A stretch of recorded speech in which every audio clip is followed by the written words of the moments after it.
I'm here. So this video clip exposes some deep-rooted problems in the Indian pharma industry and regulatory loopholes. Here is the gist of what it highlights. Firstly, it talks about FDC drugs, or fixed-dose combinations, which are combinations of more than one drug, often made without any real need. These FDCs may contain unwanted chemicals and antibiotics, which can cause side effects in the body and also contribute to bacterial resistance.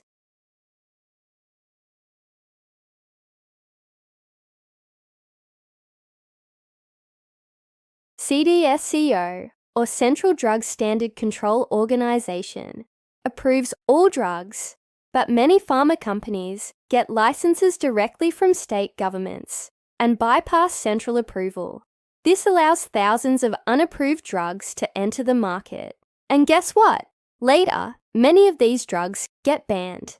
But why do they remain available even after the ban? Well, pharma companies challenge the ban in court, and the legal battles can drag on for years. During this time, the drugs are openly sold. Now, some of them might eventually get safe approval, but many turn out to be irrational and harmful. The documentary also raises an alarming question. Is India becoming a dumping ground for pharmaceutical products? You see many drugs that are banned in America or Europe, like 9-mesylide painkiller, pafloxacin, and sparfloxacin antibiotics, are still being sold in India. Why? Because of lack of awareness and poor regulation. Now let's talk about the harmful consequences. In Uzbekistan and Gambia, several children lost their lives due to Indian cough syrups. This incident damaged India's reputation as a producer of quality pharmaceuticals. Now, doctors are increasingly concerned about the quality of generic medicines and the level of corruption. They say that the recommendation of branded medicines is often controlled by quality and not always based on the therapeutic value of the medicine. So basically, it's highlighting the fact that there is a lot of corruption going on in the medical field. It's a very serious issue, and I think that we should definitely take steps to curb this problem. Now, before we move forward, I want to clear something. My intention is not to create fear or spread negativity. Rather, I aim to shed light on an important issue so that we can work towards finding solutions together. In fact, at the end of the video, I will share a few positive suggestions. Let's start with the term side effect. Because it's been used quite loosely in the context of the documentary, side effect is a very broad term. It refers to any unintended, undesirable, inconvenient, or unpleasant response to a medication. This could range from mild symptoms like headache, nausea, diarrhea, to more severe reactions like organ damage or even death. Not every side effect is immediately apparent. Some might show up only after prolonged use of the drug. For instance, certain drugs have been found to increase the risk of cancer or heart disease over time. Now, what determines whether a side effect is mild or severe? Well, it depends on various factors, including the type of reaction, its duration, and the individual patient's health condition. Mild side effects are generally tolerable, but if you encounter anything severe or concerning, it's crucial to seek medical advice. Also, keep in mind that not everyone will experience side effects. Those who do might have different reactions. Some may suffer mild discomfort, while others might face more severe consequences. This is because each person's body reacts differently to medications due to differences in genetics, body composition, existing health conditions, and other factors. Alright, now let's look at the concept of risk-benefit ratio. Risk-benefit ratio is a fundamental principle in medicine. Whenever a doctor prescribes a drug, they weigh the potential benefits against the possible risks. If the benefits outweigh the risks, then it's deemed appropriate to prescribe the drug. For example, if a drug effectively treats a serious life-threatening condition and the side effects are mild, the risk-benefit ratio tips in favor of using the drug. On the other hand, if a drug has serious side effects, like the risk of organ damage, and it's prescribed for a minor ailment, the ratio would shift towards not using the drug. Doctors consider various aspects when assessing risk-benefit ratio, including the severity of the illness, the effectiveness of the drug, the nature and severity of potential side effects, and the patient's individual circumstances. They take into account the patient's age, overall health, other medications they're taking, and their preferences. What about informed consent? Well, informed consent is a cornerstone of medical ethics. It means that a patient should be fully informed about the risks and benefits of a treatment before deciding whether or not to proceed. This includes explaining potential side effects, alternative treatments, and the risks of not receiving treatment. Once the patient has this information, they can make an autonomous decision.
While a drug might be considered too expensive or have insufficient benefits to justify its cost in wealthier countries, it could be seen as a cost-effective treatment option in resource-limited settings.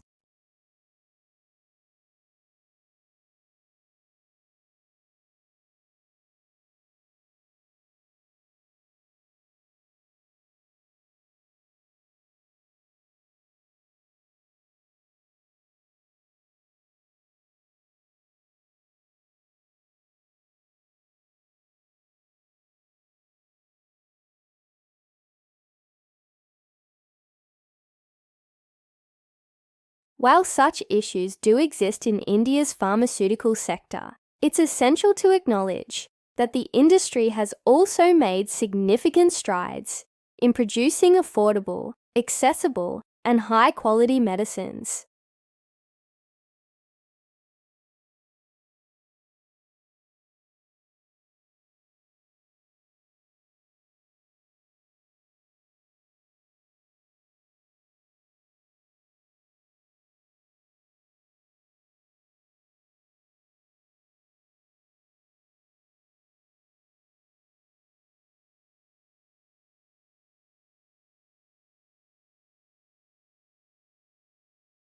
This practice helps in providing cheaper alternatives for patients, while promoting competition in the market. Now finally, how does all of this affect us? Well, it affects us in more ways than one. Firstly, it poses a threat to our health. Secondly, it undermines trust in the healthcare system. Thirdly, it impacts the reputation of the Indian pharma industry. And fourthly, it raises ethical concerns. So what can we do to address this issue? Well, here are a few suggestions. Number 1, we need to push for stronger regulations and a more transparent drug approval system. Number 2, raise awareness about the importance of reading labels and understanding the composition and potential side effects of the drugs you are taking. Number 3, encourage dialogue between doctors and patients regarding the risks and benefits of specific drugs. And number 4, promote research and development of safer and more effective drugs. Here's what I want you to do. Take a moment to go through your medicine cabinet at home. Check the labels, understand what you're taking and why. Share this video with friends and family members who might not be aware of these issues. Together we can make a difference. And if you want me to create a simple review slide or video script for your project or social media, just let me know. I'm here to help. Thank you.